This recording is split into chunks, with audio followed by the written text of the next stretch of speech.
यहाँ दिया गया है विभिन्न ऊतकों और कोशिकाओं के बीच स्थित अंतरकोशिकीय अवकाशों में पाए जाने वाले हल्के पीले द्रव को लसिका कहते हैं।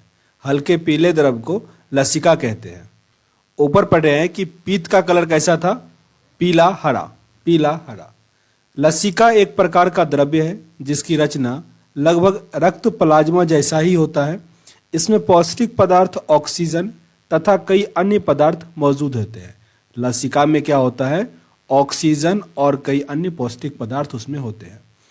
लसिका में पाई जाने वाली कणिकाएं लिम्फोसाइट कहलाती है। लसिका में पाया जाने वाला जो कणिका होता है वो क्या होता है? लिम्फोसाइट कहलाता है। ये वास्तव में श्वेत रुधिर कणिकाएं होती है। डब्लू व्हाइट ब्लड सेल जो होता है उसको हम दूसरा नाम लिम्फोसाइट भी कहते हैं। लिम्फोसाइट। लसिका उत्तक से हृदय की ओर केवल एक ही दिशा में बहती है। लसिका उत्तक से हृदय की ओर केवल एक ही दिशा में बहेगा। जैसा ब्लड क्या था कि हृदय से पूरे शरीर में जाता था और पूरे शरीर से हृदय में जाता था, लेकिन लसिका उत्तक जो होता है ये हृदय की ओर, पूरे शरीर से हृदय की ओर ही जाएगा। आगे लसिका का कार्य। लसिका में उपस्थित लिम्फोसाइट हानिकारक जीवाणुओं का भक्षण करके रोगों की रोकथाम में सहायक होता है। लसिका लिम्फोसाइट का निर्माण करती है। लसिका लिम्फोसाइट का निर्माण करती है। लसिका के नोड, जिन्हें लिम्फ नोड कहते हैं, मनुष्य के शरीर में छन्ने का कार्य करता है। धूल के कण, जीवाणु, कैंसर कोशिकाएं इत्यादि लिम्फ नोड में फंस जाता है। मतलब जो भी अवशिष्ट पदार्थ होता है, जैसे कि डस्ट सब होता है, तो वो हमारे शरीर में आने से कौन रोकता है? लसिका में जो नोड लगा होता है वो। नोड मतलब ज्वाइंट होता है। लसिका घाव भरने में भी सहायता करता है। लसिका घाव भरने में भी सहायता करता है। लसिका ऊतकों से शिराओं में विभिन्न वस्तुओं का परिसंचरण करता है। लसिका ऊतकों से शिराओं में विभिन्न वस्तुओं का परिसंचरण करता है। आगे आपका है चौथा, उत्सर्जन तंत्र, एक्सक्रेटरी सिस्टम। उत्सर्जन जीवों के शरीर से उपापचयी प्रक्रमों में बने विषैले अवशिष्ट पदार्थों के निष्कासन को उत्सर्जन कहते हैं। जो भी निष्कासन होगा उसको हम क्या कहेंगे? उत्सर्जन कहेंगे। साधारण उत्सर्जन का तात्पर्य नाइट्रोजनी उत्सर्जन पदार्थ जैसे कि यूरिया, अमोनिया, यूरिक एसिड आदि का निष्कासन से होता है। मतलब उत्सर्जन में मेनली क्या निकलता है? यूरिया, अमोनिया, यूरिक एसिड आदि निकलता है। मनुष्य में प्रमुख उत्सर्जी अंग कौन कौन से हैं? तो वृक्क यानी किडनी, त्वचा यानी स्किन, यकृत यानी लीवर और फेफड़ा यानी लंग्स। सबसे बड़ा ऑर्गन पूछे तो आपको लीवर पे टिक करना होता है और सबसे बड़ा बॉडी पार्ट तब स्किन पे टिक करना है। पहला दिया गया है वृक्क यानी किडनी। मनुष्य एवं अन्य स्तनधारियों में मुख्य उत्सर्जी अंग एक जोड़ा वृक्क होता है, मतलब 2 किडनी होता है, जिसका वजन 140 ग्राम होता है। इसके 2 भाग होते हैं। बाहरी भाग को कॉर्टेक्स कहा जाता है और भीतरी भाग को मेडुला कहा जाता है। किडनी के बाहरी भाग को कॉर्टेक्स और भीतरी भाग को मेडुला कहा जाता है। प्रत्येक वृक्क लगभग 1,30,00,000 वृक्क नलिकाओं से मिलकर बना होता है, जिन्हें नेफ्रॉन कहते हैं। नेफ्रॉन ही वृक्क की कार्यात्मक इकाई है। प्रत्येक नेफ्रॉन की एक छोटी सी पिलीनुमा रचना होती है जिसे वोमेन संपुट कहते हैं। यहाँ पे याद रखना कि किडनी का वजन कितना होता है? 140 ग्राम और कॉर्टेक्स और मेडुला किसका पार्ट है? किडनी का ही पार्ट है। वोमेन संपुट में पतली रुधिर कोशिकाओं का कोशिका गुच्छ पाया जाता है जो 2 प्रकार की धमनियों से बनता है। पहला है चौड़ी अभिवाही धमनियां जो रुधिर को कोशिका गुच्छ में पहुंचाती है। पहला क्या है? चौड़ी अभिवाही धमनियां, एफरेंट आर्टेरियकल, जो रुधिर को कोशिका गुच्छ में पहुंचाती है। और दूसरा है पतली अपवाही धमनिका, मीन्स इफरेंट है ये एफरेंट था, इफरेंट आर्टियोरियोल, जिसके द्वारा रक्त कोशिका गुच्छ से वापस ले जाता है। मतलब एक ले जाता है और दूसरा क्या करता है? वापस लाता है। ग्लोमेरुसल की कोशिकाओं में द्रव्य के छनकर वोमेन संपुट की गुहा में पहुंचाने की प्रक्रिया को परानिष्पादन कहते हैं। आगे यहाँ पे दिया गया है जंतु और उसके उत्सर्जन।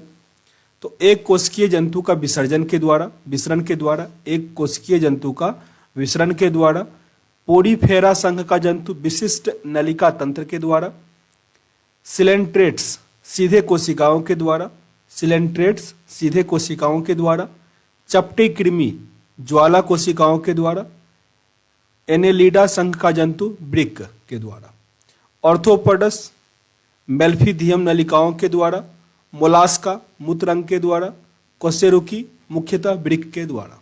ये सारे इसके उत्सर्जी तंत्र है, अंग है। वृक्कों का प्रमुख कार्य रक्त के प्लाज्मा को छानकर शुद्ध बनाना, अर्थात उसमें से अनावश्यक और अनुपयोगी पदार्थ को जल की कुछ मात्रा के साथ मूत्र के द्वारा शरीर के बाहर निकालना इसका काम है। वृक्कों की रुधिर की आपूर्ति अन्य अंगों की तुलना में बहुत अधिक होता है।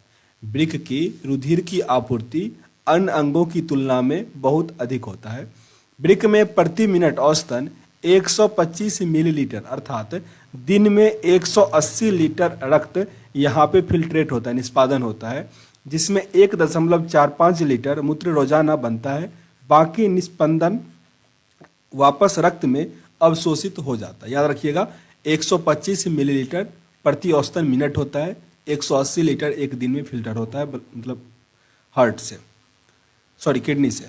आगे सामान्यतः मूत्र में 95% जल, 2% लवण, 2.7% यूरिया, 0.3% यूरिक एसिड होता है। मूत्र का रंग हल्का पीला जिसमें उपस्थित वर्णक यूरोक्रोम के कारण होता है। यूरोक्रोम हीमोग्लोबिन के विखंडन से बनता है। हीमोग्लोबिन के विखंडन से ही यूरोक्रोम बनता है, याद रखना इसको। मूत्र अम्लीय होता है जिसका पीएच वैल्यू 7 होता है। पीएच का full form power of hydrogen या पोटेंशियल ऑफ हाइड्रोजन, जिसके खोजकर्ता कौन है? सोरेनसन। और ये कैसा होगा? अम्लीय होगा। 7 से कम जो होगा वो अम्लीय हुआ, 7 से अधिक वो क्षारीय हुआ। मतलब ब्लड हमारा क्या है? क्षारीय है, क्योंकि उसका पीएच होता है 7.4। वृक्क के द्वारा नाइट्रोजनी पदार्थों के अलावा पेनिसिलिन और कुछ मसालों का भी उत्सर्जन होता है। वृक्क में बनने वाला पथरी कैल्शियम ऑक्जिलेट का बना होता है, कैल्शियम ऑक्जिलेट। और टमाटर में कौन सा एसिड होता है? Oxalic acid. त्वचा में पाई जाने वाली तेलीय ग्रंथियां और स्वेद ग्रंथियां क्रमशः सीवन और पसीने का स्रवन करती है। तेलीय ग्रंथि जो होता है वो सीवन का, और स्वेद ग्रंथि पसीने का स्रवन करता है। यकृत कोशिकाएं आवश्यकता से अधिक एमिनो एसिड और रुधिर की अमोनिया को यूरिया में परिवर्तित करके उत्सर्जन में मुख्य भूमिका निभाता है। इसको फिर से रिपीट करते हैं।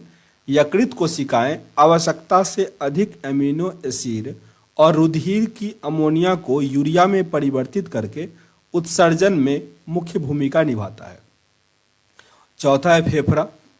फेफड़ा 2 प्रकार के गैसीय पदार्थ कार्बन डाइऑक्साइड और जलवाष्प का उत्सर्जन करता है।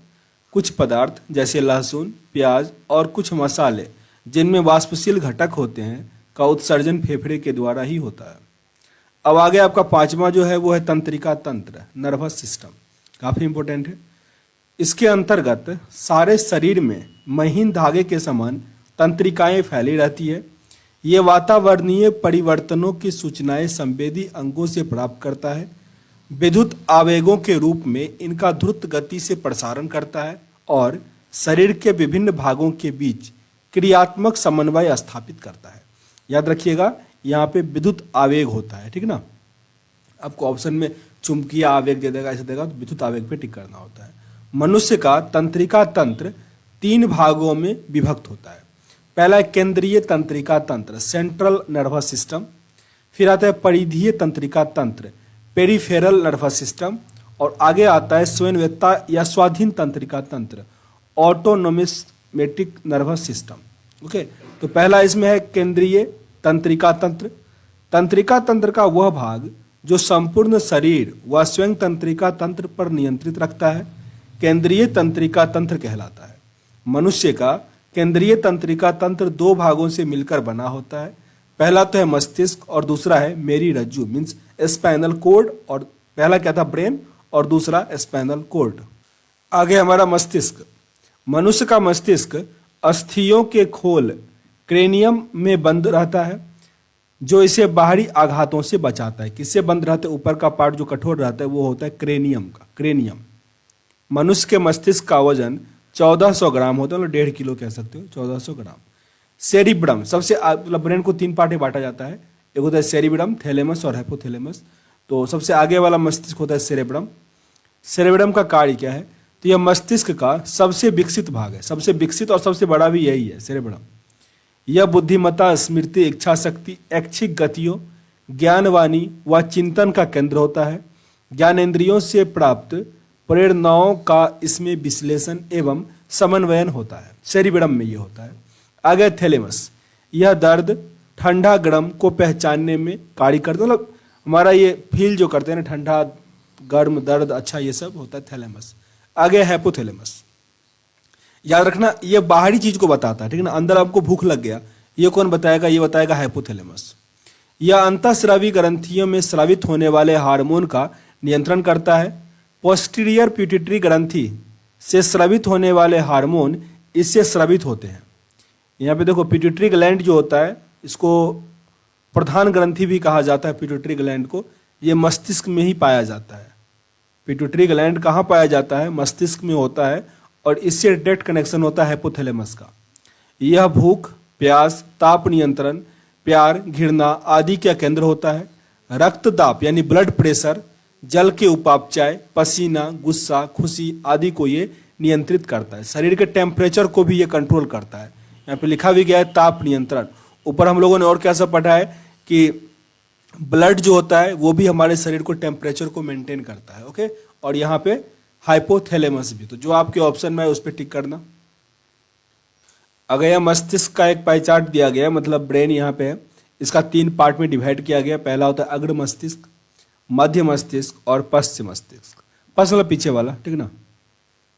अग्र मस्तिष्क में, अग्र मस्तिष्क मतलब इसको 2 पार्ट में डिवाइड किया गया है। और है फिर डायएनसेफेलॉन, डायएनसेफेलॉन का 2 पार्ट है, थैलेमस और हाइपोथैलेमस। मध्य मस्तिष्क में कार्पोरा क्वाड्रिजेमिना और सेरिबलर पेडनिकल। पश्चिम मस्तिष्क में सेरिबेलम और मेडुला ओब्लिगोटा। ये सब ब्रेन का पार्ट डिवाइड किया गया है। यहाँ पे नोट में लिखा गया है कि ईईजी का प्रयोग मस्तिष्क के कार्य का पता लगाने में होता है। ईईजी, ठीक ना, ईईजी इलेक्ट्रोएन्सेफेलोग्राफ, इसका प्रयोग क्या होता है? मस्तिष्क के कार्य का पता लगाने में होता है। कार्पोरा क्वाड्रिजेमिना का कार्य, यह दृष्टि और श्रवण शक्ति पर नियंत्रण का केंद्र होता है। सेरिब्रल पेंडिकल का कार्य, इसे क्रूरा सेरिब्री भी कहते हैं, यह मस्तिष्क के अन्य भागों को मेरुरज्जु से जोड़ता है। यह मस्तिष्क के अन्य भागों को मेरुरज्जु से जोड़ता है। सेरिबेलम का कार्य, यह शरीर का संतुलन बनाए रखता है एवं ऐच्छिक पेशियों के संकुचन पर नियंत्रण करता है। यह आंतरिक कान के संतुलन भाग से संवेदनाएं भी ग्रहण करता है। यह हुआ सेरिबेलम का कार्य। आगे मेडुला ओब्लिगोटा, यह मस्तिष्क का सबसे पीछे का भाग होता है। इसका मुख्य कार्य उपापचय, रक्तदाब, आहार नाल के कर्माकुंचन, ग्रंथि स्राव, हृदय की धड़कन और श्वसन को नियंत्रित करता है। कौन? मेडुला ओब्लिगोटा। आगे है स्पाइनल